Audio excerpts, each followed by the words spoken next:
Good morning students. आज की video में हम लेकर आए हैं आयलर-कॉची इक्वेशंस, जिसको हम बोलते हैं होमोजीनियस लीनियर डिफरेंशियल इक्वेशंस। ये भी एक पार्ट है linear differential equation of nth order with constant coefficient का। तो इसमें विद कांस्टेंट कोफिशिएंट वाले हम पहले कर चुके हैं, जिसमें हम CF और PI निकालते थे। CF मतलब कॉम्प्लीमेंट्री फंक्शन और PI particular integral. Last video में मैंने पर्टिकुलर इंटीग्रल निकालने बताए थे। आज की वीडियो में हम बताएंगे कि होमोजीनियस लीनियर डिफरेंशियल इक्वेशंस क्या होती हैं और इसको सॉल्व करने के स्टेप्स क्या क्या होते हैं। इसी को बोलते हैं आयलर-कॉची इक्वेशंस। ठीक है, तो देखते हैं। An equation is of the form, एक ऐसी इक्वेशन जो इस फॉर्म में हो, x raise to the power n dny अपॉन dxn प्लस a1 x की power n minus one dn minus one y अपॉन dxn minus one plus a2 x raise to the power n minus two dn minus two y अपॉन dxn minus two plus any is equal to q। जो इस form में equation दे रखी हो, जितने order का differential coefficient हो उतने ही x की पावर उसके कोफिशिएंट में हो। जितने ऑर्डर का डिफरेंशियल कोफिशिएंट यहाँ है n-1 ऑर्डर का है, देन x की पावर n-1 इसके मल्टीप्लिकेशन में है। यहाँ पे n-2 ऑर्डर का डिफरेंशियल कोफिशिएंट है तो x की पावर n-2 इसके मल्टीप्लिकेशन में है। यहाँ पे d अपॉन dx मतलब फर्स्ट ऑर्डर का डिफरेंशियल कोफिशिएंट है तो x की पावर 1 इसके मल्टीप्लिकेशन में है। यहाँ पे d अपॉन dx है ही नहीं तो यहाँ पे x भी नहीं है।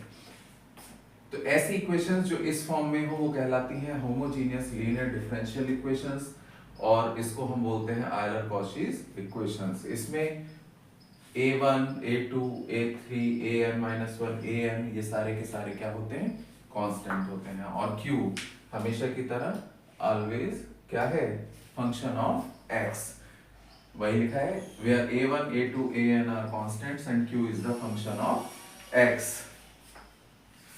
इन इक्वेशंस को सॉल्व करने के लिए सबसे पहला काम हमारा यही है कि इन इक्वेशन को हम किस में कन्वर्ट कर लें? Linear differential equation of nth order with constant coefficient में। जब हम इसे विद कांस्टेंट कोफिशिएंट में कन्वर्ट कर लेंगे तो फिर ये उसी तरीके से की जा सकती हैं जैसा कि हमने पिछले वीडियोस में बता रखा है। तो इन इक्वेशंस को इस वाली इक्वेशन में कन्वर्ट करने के लिए, मतलब इस इक्वेशंस को सॉल्व करने के लिए कुछ स्टेप्स को फॉलो करते हैं। उसमें पहला स्टेप है कि सबसे पहले हम x जो है उसको मान लेते हैं e raise to the power z। x को हम क्या मान लेते हैं? e raise to the power z। दोनों तरफ अगर log ले लें तो log x is equal to हो जाता है log e raise to the power z। हमें मालूम है कि log e की पावर z होता है z log e, और log e base e is equal to 1 होता है तो इसको लिख सकते हैं z। तो x को अगर e की पावर z से रिप्लेस करेंगे तो z को log x से रिप्लेस करेंगे। ठीक है, यहां से देखें, इसको एक बार डिफरेंशिएट कर दें तो 1 upon x is equal to हो जाएगा dz अपॉन dx। तो जहां भी dz अपॉन dx आएगा वहां हम 1 अपॉन x पुट कर देंगे। अब देखते हैं, हमें वैल्यू चाहिए dy अपॉन dx की। तो dy अपॉन dx को हम लिख सकते हैं dy upon dz into dz upon dx। ये dz से मैंने डिवाइड कर दिया है और dz से मल्टीप्लाई कर दिया है। इसको हम लिख सकते हैं dy upon dz into dz upon dx की जगह पे लिख सकते हैं 1 अपॉन x। ये वाला x इधर मल्टीप्लाई में ले आए तो x dy अपॉन dx बराबर हो जाएगा dy अपॉन dz। अगर हम d अपॉन dz को रिप्लेस कर दें कैपिटल D से तो इसको लिख सकते हैं dy। तो x dy अपॉन dx को क्या लिखा जा सकता है? dy। नाउ d2y/dx2, इसको हम लिख सकते हैं d/dx dy/dx, d/dx और dy/dx की जगह लिख सकते हैं 1/x dy/dz, लिख सकते हैं ना। इसमें फर्स्ट फंक्शन और सेकंड फंक्शन लगा दें तो ये हो जाएगा dy/dz इंटू d/dx किसका 1/x का प्लस 1/x d/dx किसका dy/dz का। तो ये हो जाएगा dy/dz इंटू 1/x का x की पावर -1 हो जाएगी, x की पावर -1 का डिफरेंशिएशन हो जाएगा -1x की पावर -2, तो -1/x² माइनस का प्लस 1/x, ये dy/dz है तो विद रेस्पेक्ट टू z ही होगा, तो यहाँ क्या रहे dz से मल्टीप्लाई कर दें और dz से डिवाइड कर दें, तो इसको लिख सकते हैं d/dz dy/dz और dz/dx, इसको इधर लिख देता हूं, तो हो जाएगा d2y/dx2 is equal to -1/x² dy/dz। यहां से देखें 1/x ये है और dz/dx की जगह लिखते हैं 1/x, तो हो जाएगा 1/x² d2y/dz2, तो d2y/dx2 को हम लिख सकते हैं 1/x² कॉमन ले लें तो वो यहां आ जाएगा, इसको लिख दें d2y/dz2 माइनस dy/dz, और इसको हम क्या लिख सकते हैं d2y/dz2 को, अगर d/dz को हम कैपिटल D से डिनोट करें तो इसको लिख सकते हैं d²y और इसको dy, फाइनली लिख सकते हैं इसको x² d2y/dx2 को d² माइनस dy, या फिर d कॉमन ले लें d-1y। मतलब अगर होमोजीनियस लीनियर डिफरेंशियल इक्वेशंस कहीं भी हमें दे रखी हैं तो उसको पहचान तो हम इससे लेंगे, और जब उसको हम सॉल्व करेंगे तो सॉल्व करने के लिए जहां कहीं भी x dy/dx आएगा वहां पे हम लिख देंगे dy, जहां पे d कैपिटल D का मतलब होगा d/dz, मतलब इंडिपेंडेंट वेरिएबल चेंज कर देंगे। जहां कहीं भी x² d2y/dx2 आएगा, इससे जस्ट पहले x² d2y/dx2 वहां लिख देंगे d-1y। सिमिलरली x³ d3y/dx3 जहां आएगा वहां लिख देंगे d-1 d-2y।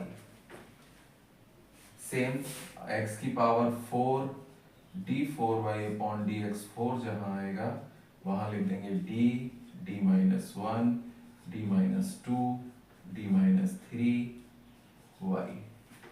ठीक है, जब हम इनकी जगह पर x² d2y/dx2 की जगह पर d-1y, x³ d3y/dx3 की जगह पर ये रिप्लेस कर देंगे, x की पावर 4 d4y/dx4 की जगह पे ये रिप्लेस कर देंगे, देन फिर उसको जैसे ही हम कॉम्पैक्ट फॉर्म में लिखेंगे तो वो इक्वेशन बन जाएगी linear differential equation of nth order या जिस ऑर्डर की भी हो विद कांस्टेंट कोफिशिएंट। जब वो विद कांस्टेंट कोफिशिएंट हो जाएगी तो इससे उसको सॉल्व करने के तरीके हमने बहुत सारे आपको बता दिए हैं। उसकी ऑक्सिलरी इक्वेशन कॉम्प्लीमेंट्री फंक्शन निकालने के लिए लिखेंगे, देन कॉम्प्लीमेंट्री फंक्शन निकाल देंगे, और उसके बाद पर्टिकुलर इंटीग्रल निकालने के बाद जो जनरल सॉल्यूशन होता है वो होता है y = cf + pi। ठीक है, तो आई थिंक आपको ये समझ में आ गया होगा कि आयलर कॉची इक्वेशन सॉल्व करने के लिए जो उसकी जिसकी जो पहचानने की फॉर्म होती है वो ये रही, x की पावर n dn/dx वाली फॉर्म। अगर इस फॉर्म में कोई इक्वेशन है देन वो कहलाएगी कॉचीज आयलर कॉचीज इक्वेशन या homogeneous linear differential equation. Homogeneous linear differential equation को linear differential equation with constant coefficient में कन्वर्ट करने के लिए हम क्या करते हैं, x equal to e raise to the power z रख देते हैं या फिर z equal to log x। जहां जहां x dy अपॉन dx आता है वहां वहां कैपिटल dy, जहां d2y x square d2y upon dx2 आएगा वहां वहां dd माइनस 1y।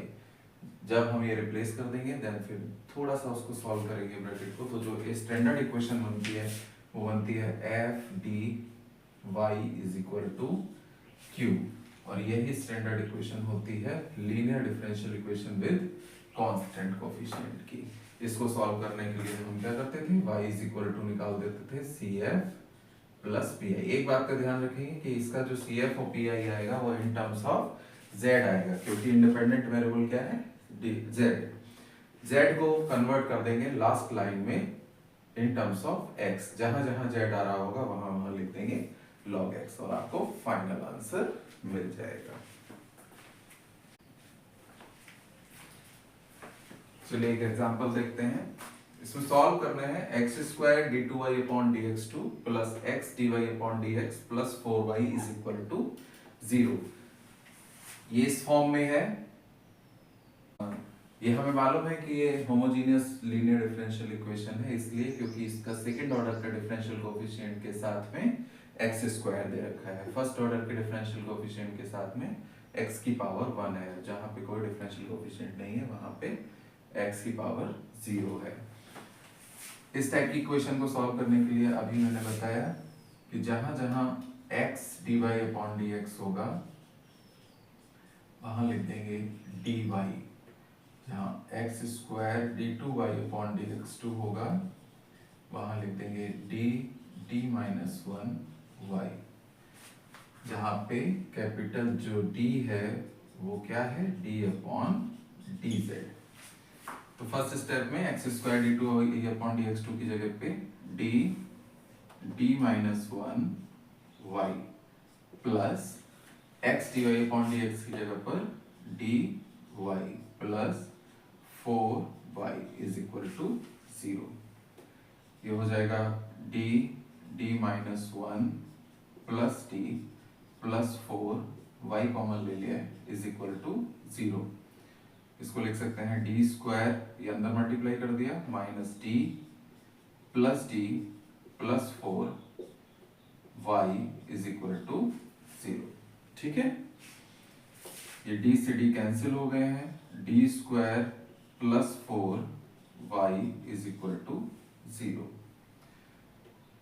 देखें ये स्टैंडर्ड फॉर्म आ गई linear differential equation with constant coefficient की, f dy is equal to 0 where function of d क्या है, d स्क्वायर प्लस 4।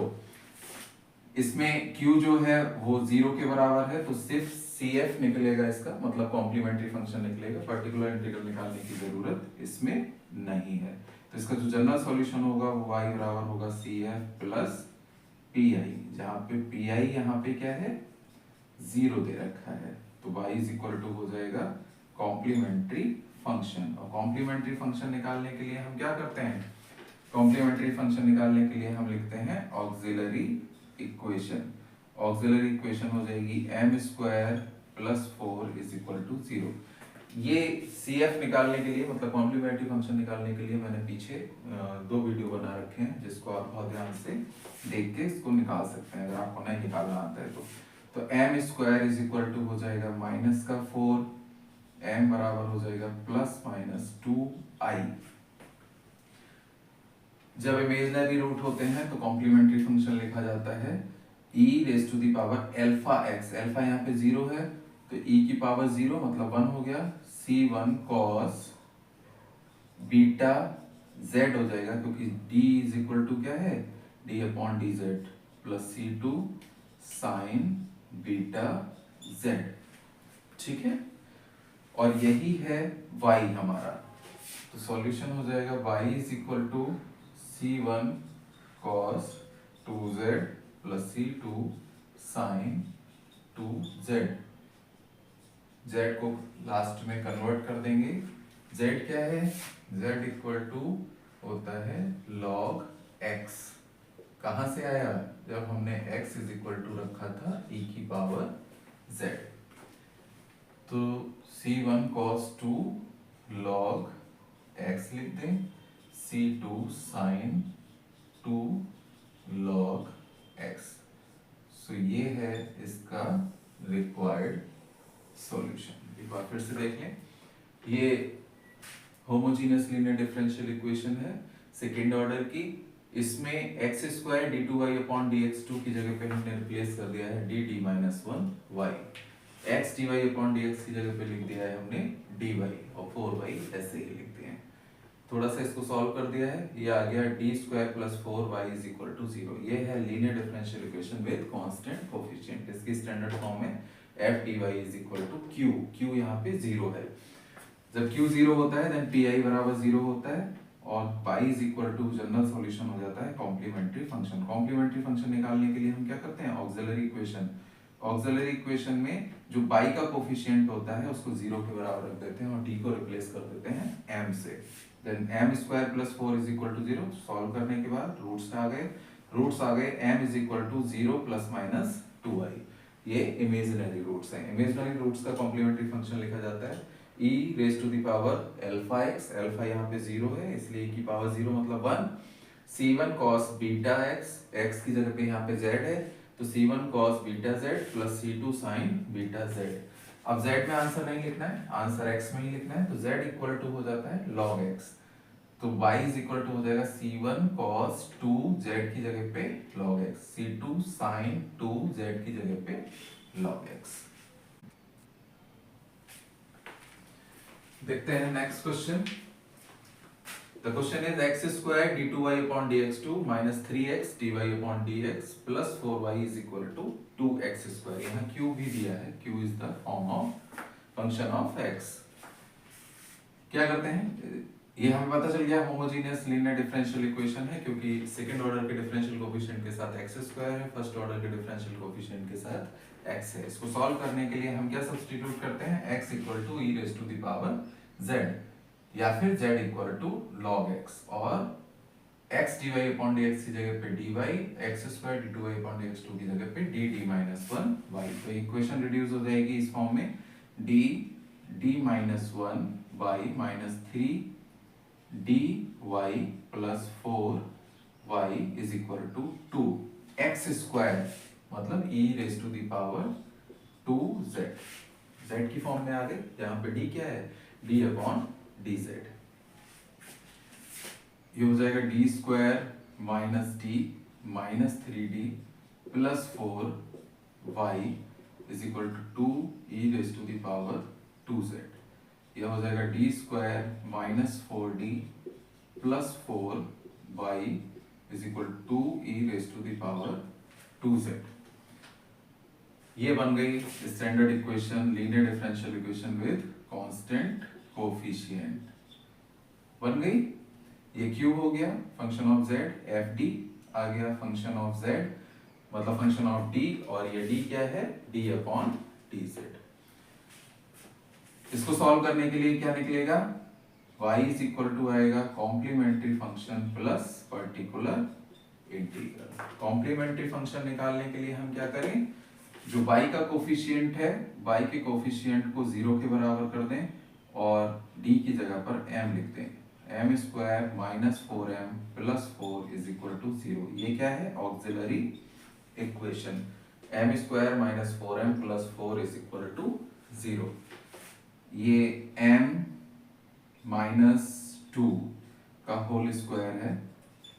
देखें m square plus 4 minus 4m, तो m इज इक्वल टू आ गया 2, इक्वल रूट्स हैं। जब इक्वल रूट्स होते हैं तो कॉम्प्लीमेंट्री फंक्शन लिखा जाता है c1 plus c2 z e raise to the power 2z। c1 plus c2 z e raise to the power 2z। Now particular integral, particular integral निकालने के लिए हम क्या करें, पर्टिकुलर इंटीग्रल निकालने के लिए लिखते हैं 1/fd इंटू 2e⁻²z। ये पर्टिकुलर इंटीग्रल हो जाएगा 1/ फंक्शन ऑफ d कितना है, d² -4d + 4 मतलब d - 2 का होल स्क्वायर 2e⁻²z। अब एक तरीका तो ये है कि हमें मालूम है ये 2 तो आगे आ जाएगा, e⁻az अगर दे रखा होता है तो a यहाँ पे रिप्लेस कर देते हैं d की जगह पर। ये पर्टिकुलर इंटीग्रल निकालने के लिए पिछले वीडियो में हमने बता दिया है किस तरह से करते हैं, उसके सारे रूल्स बता दिए हैं। जब यहाँ पे 2 रखेंगे तो ये 2 - 2 0 हो जाएगा, तो f - a मतलब f a की वैल्यू 0 नहीं होनी चाहिए। जब 0 नहीं होनी चाहिए तो हम क्या करते थे, z से ऊपर मल्टीप्लाई और इसको एक बार डिफरेंशिएट, वो एक पर्टिकुलर रूल है। हम इसको दूसरे तरीके से भी कर सकते हैं। वो तरीका ये है कि 2e⁻²z हमने आगे ले लिया, ये नया तरीका बता रहा हूँ, जिससे कि अगर उस तरह से ना करना चाहें या हमें याद ना आए तो हम कैसे कर सकते हैं।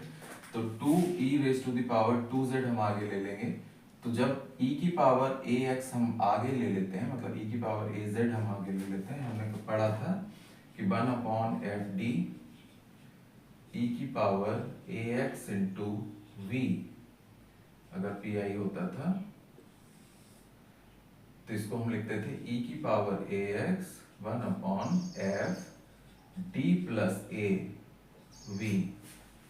तो यहाँ पे हो जाएगा d + 2 - 2 का स्क्वायर और v कितना है 1। d की जगह पे मैंने d + 2 लिख दिया है, तो ये हो गया 2e⁻²z इंटू 1/d² किसका 1 का, तो 2e⁻²z इंटू 1/d और एक बार इसका इंटीग्रेट कर दें विद रिस्पेक्ट टू z1 का, तो ये हो जाएगा 2e⁻²z, ये ऊपर आ गया z 1/d इंटू z। एक बार फिर से इंटीग्रेट कर दें 2e⁻²z इंटू z²/2। इस 2 से 2 डिवाइड कर दें तो पर्टिकुलर इंटीग्रल हो जाएगा z²e⁻²z। ऐसे भी इसका पर्टिकुलर इंटीग्रल निकाला जा सकता है। तो इसमें ये याद रखने की जरूरत नहीं पड़ती कि ऊपर मल्टीप्लाई करना है z से, यहाँ पे अपने आप आ जाता है z²e⁻²z। तो फाइनल आंसर होता है y = cf + pi। cf कितना है c1 + c2 z e⁻²z और pi कितना है z²e⁻²z। इसको अगर हम फाइनल आंसर लिखें तो z की जगह पे log x लिख देंगे, c1 + c2 log x e⁻²z का मतलब हो गया x² प्लस z² का मतलब log x का स्क्वायर और e⁻²z का मतलब हो गया x²। So this one with the required answer.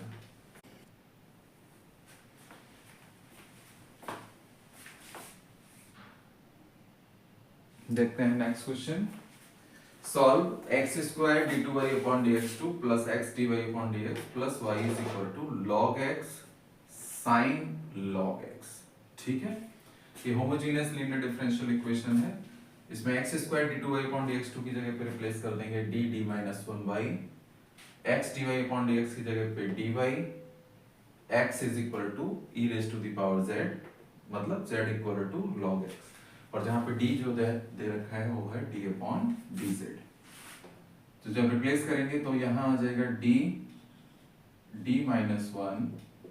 1y plus dy इसकी जगह पर प्लस y = log x की जगह पर z और sin log x की जगह पर sin z sin z।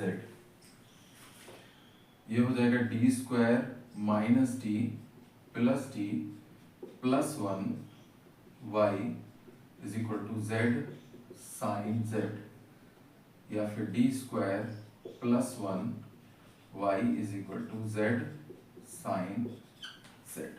ठीक है, ये बन गया F D Y is equal to Q, या Q is the function of Z. ये स्टैंडर्ड फॉर्म हो गई linear differential equation with constant coefficient की। तो इसका सॉल्यूशन हो जाएगा y is equal to C F plus P I. P I भी निकलेगा क्योंकि यहाँ पे फंक्शन ऑफ z दे रखा है q की वैल्यू।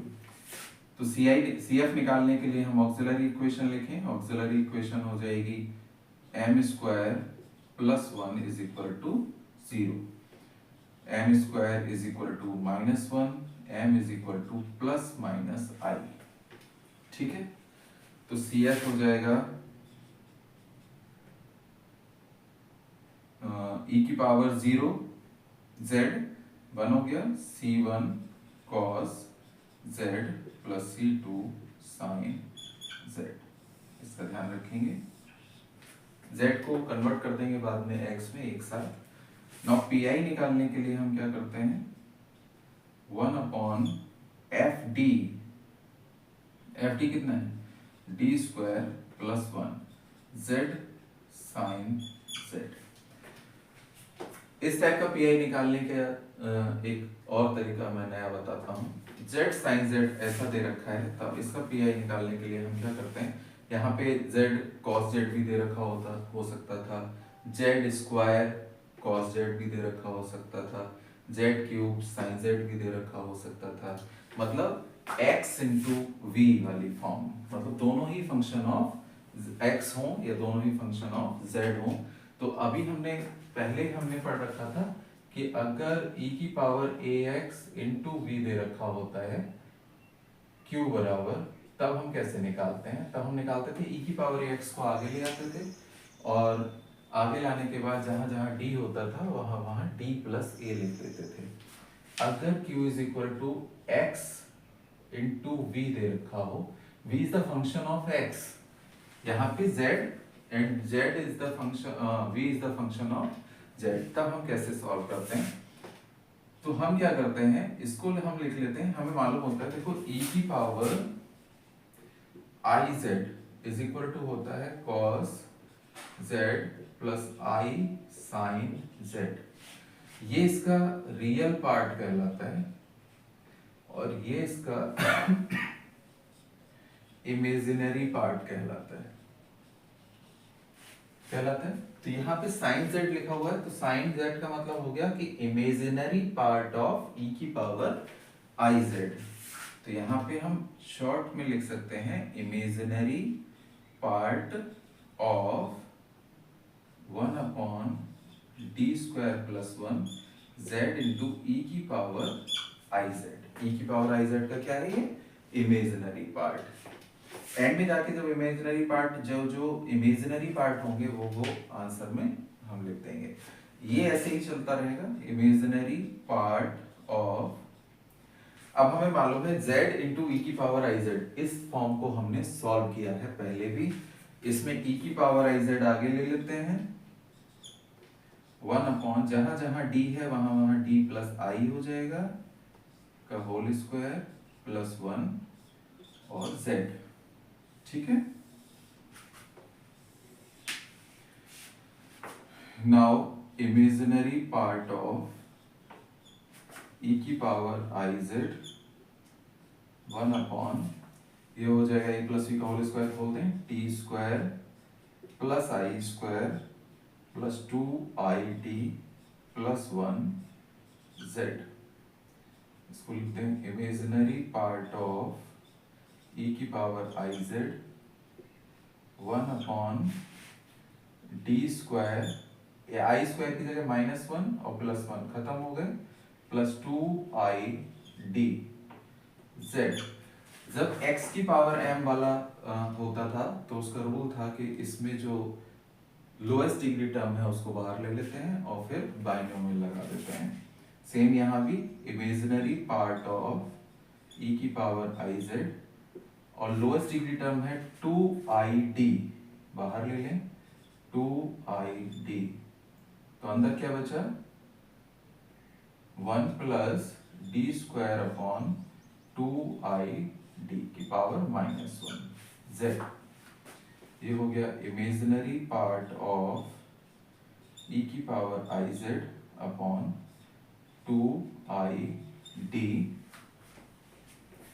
बाइनोमियल लगा दिया, इस d से एक d कैंसिल हो गया है, बाइनोमियल लगाया तो 1 प्लस एक्स की पावर -1 होता है 1 minus x plus x square, तो 1 माइनस एक्स का मतलब d अपॉन 2i। चूंकि z की पावर मैक्सिमम 1 है तो d अपॉन 2i मतलब फर्स्ट टर्म ही लिखी जाएगी, उसके बाद की टर्म सारी 0 होंगी और ये हो जाएगा z। ये हो गया इमेजिनरी पार्ट ऑफ e की power iz into 1 upon 2id, और ये हो गया z माइनस 1 अपॉन 2i, और dz का मतलब हो गया 1, एक बार डिफरेंशिएट कर दिया z का, ठीक है। तो ये हो गया इमेजिनरी पार्ट ऑफ e की पावर iz 1 अपॉन 2i, और 1 अपॉन d था, ऊपर जाके हो गया इंटीग्रेशन कर दिया इसका हमने एक बार, z माइनस 1 अपॉन 2i का integration with respect to z, ठीक है। इसको यहां से हटा देते हैं,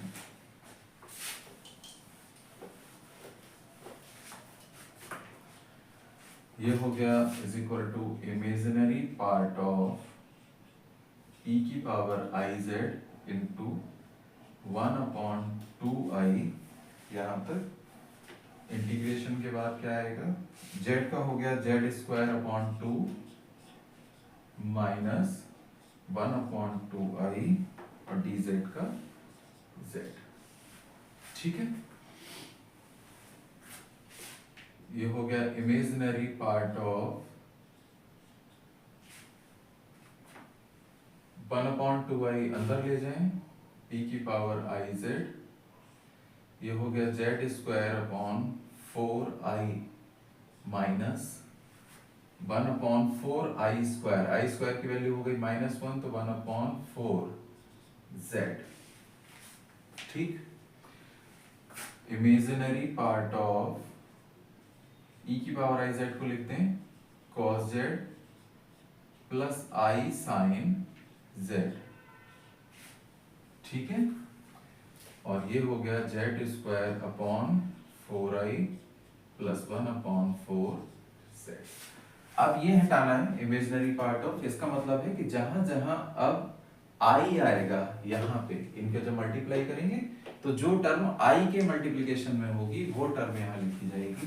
तो फाइनल आंसर होगा, देखो cos z को जब इसको i को नीचे से अगर हटाएं तो हम ऐसे लिख सकते हैं i स्क्वायर और ऊपर हो गया i और नीचे हो गया i स्क्वायर को हमने लिख दिया -1, तो यहाँ पे आ गया माइनस, ठीक है।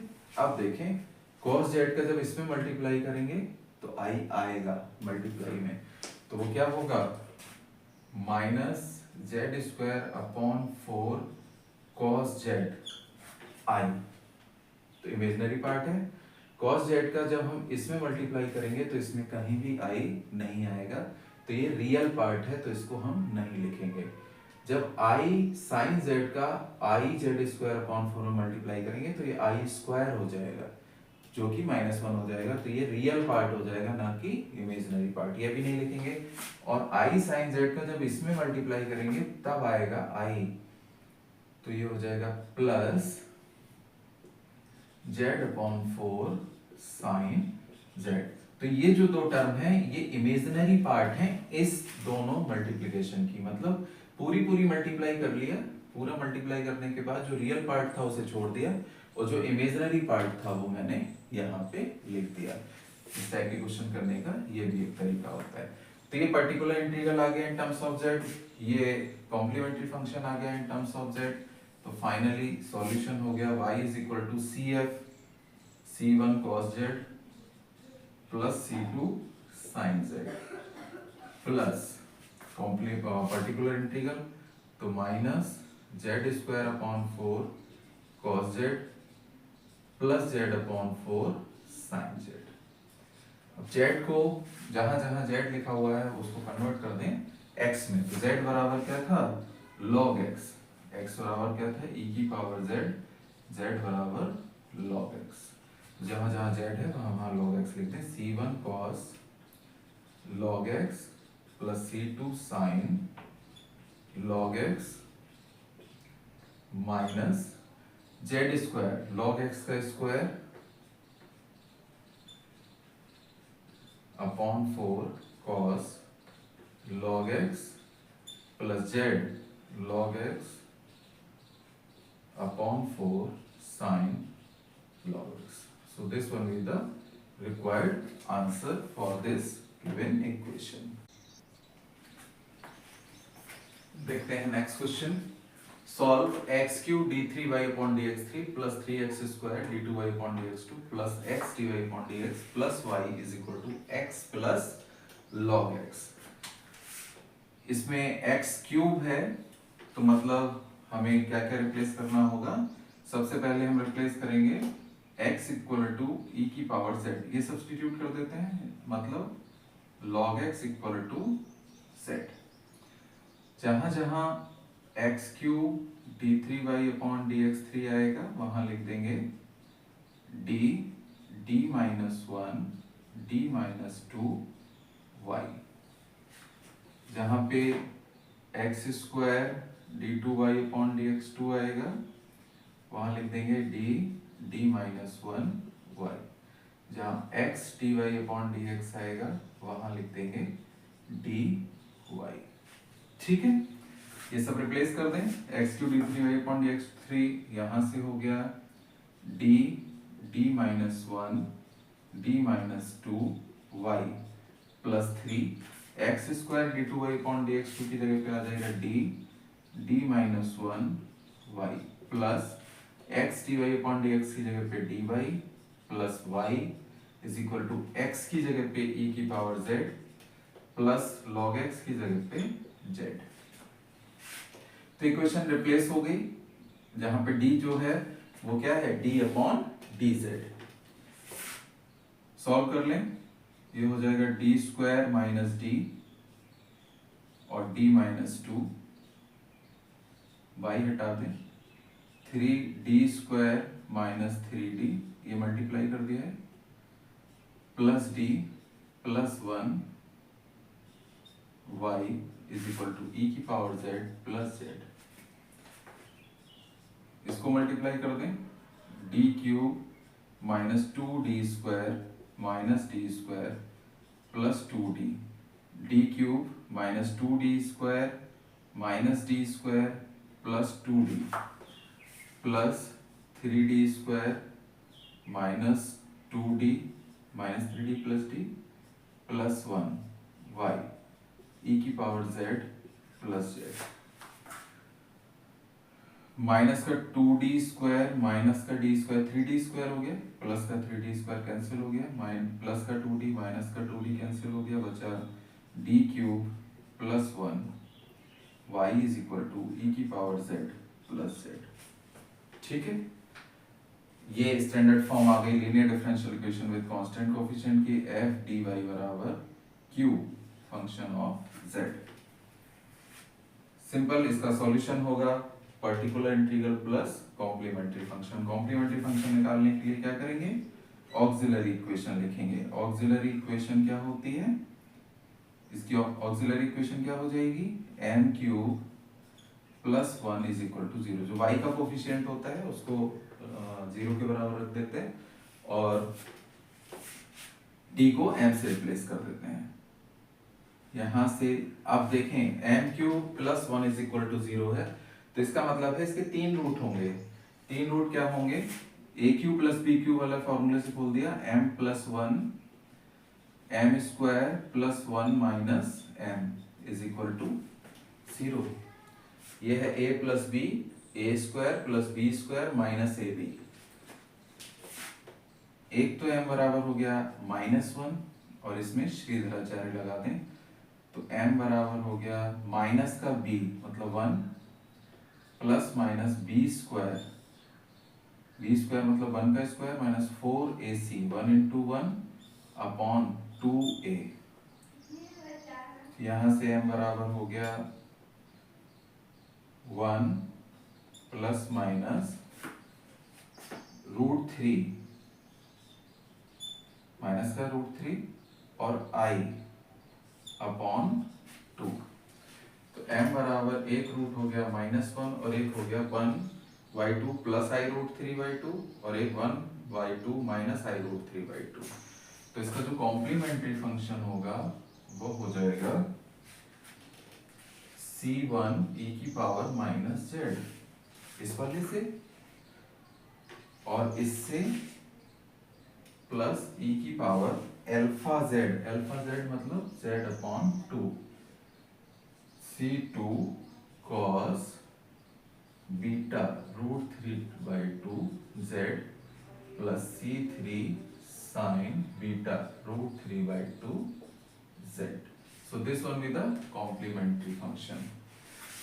कॉम्प्लीमेंट्री फंक्शन निकालना सीख गए। ये तीनों रूट आ गए और वो तीनों रूट इसको कैसे लिखते हैं कॉम्प्लीमेंट्री फंक्शन को, ये मैंने बहुत पहले एक वीडियो बनाया था, सबसे पहले वाले वीडियो में है कि ये लिखने के रूल्स क्या हैं, तो उस वीडियो को देख के पता चल जाएगा। नाउ निकालते हैं पर्टिकुलर इंटीग्रल। पर्टिकुलर इंटीग्रल निकालने के लिए क्या करें,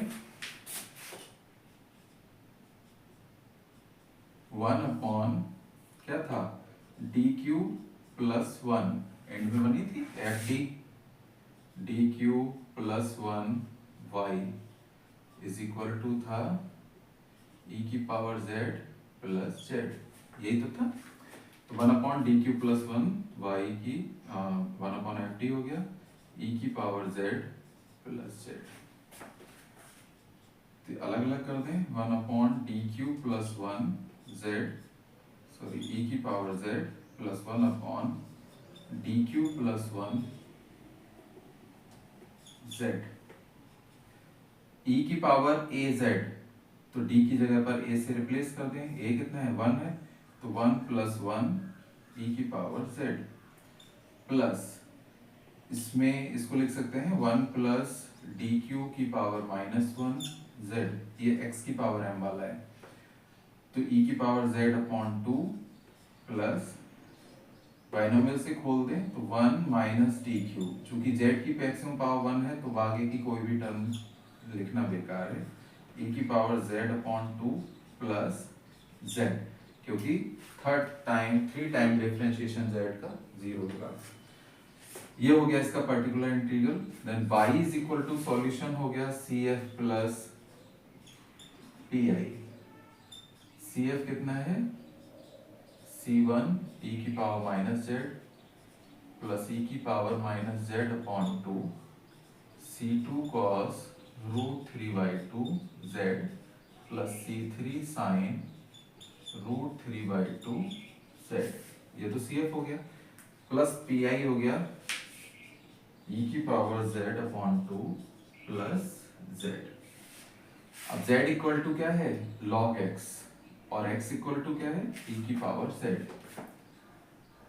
तो c1 e की पावर माइनस z का मतलब हो गया 1 अपॉन x प्लस e की पावर माइनस z अपॉन 2 मतलब माइनस का 1 अपॉन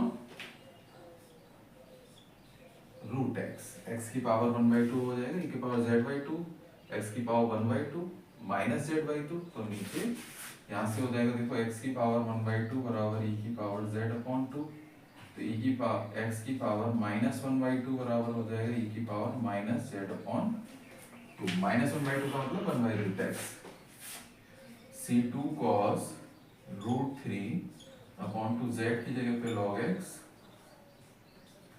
c3 sin √3/2 z की जगह पे log x प्लस e की पावर z की जगह पर x अपॉन 2 प्लस z की जगह पे log x। बहुत ही इंपॉर्टेंट क्वेश्चन है ये, लास्ट ईयर एकेटीयू के एग्जाम में आया है, इसलिए इसको बहुत ध्यान से करें। आई थिंक ये आपको समझ में आ गए होंगे। होमोजीनियस लीनियर डिफरेंशियल इक्वेशन कैसे सॉल्व करेंगे, इसी को कॉशीज आयलर इक्वेशन बोलते हैं या आयलर कॉशीज इक्वेशन बोलते हैं। इनको कैसे सॉल्व करेंगे, इसका मेथड मैंने बता दिया, स्टेप्स मैंने बता दिए। इससे रिलेटेड जितने भी एग्जाम्पल थे मोस्टली इम्पॉर्टेंट वो मैंने बता दिए। इनको आप करके देख लें, और अगर कोई भी फिर भी कोई प्रॉब्लम आए तो कमेंट बॉक्स में मुझे जरूर बताएं। इस वीडियो में बस इतना ही, मिलते हैं अगले वीडियो में अगले टॉपिक के साथ।